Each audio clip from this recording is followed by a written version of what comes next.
omuyimbi Alien Skin atugambye nti nno na Canada nti emubaddemu 5 yakati nti yeesunze kuba O2 Arena ekisaawe kikyasinze okuba ekinene mu kibuga London nti ajja kukola mu ebyafaayo gwe muganda wange alaba jumya nti yugi omuyimbi Alien Skin kati bwetogerera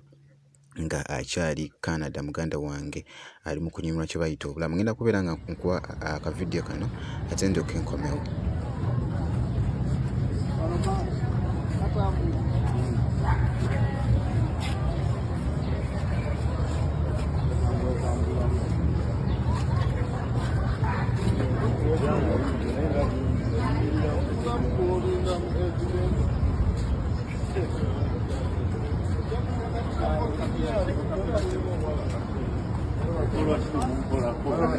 Waliwo nsazeewo ate nkongereko ku mwana mulenzi King Saha ku nnyimba ze empya zagenda okuba nga ata maaso omuganda wange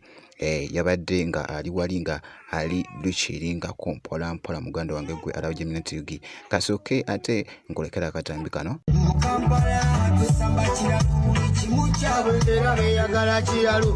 Olubagambako mojja kugweddalu tujja kutta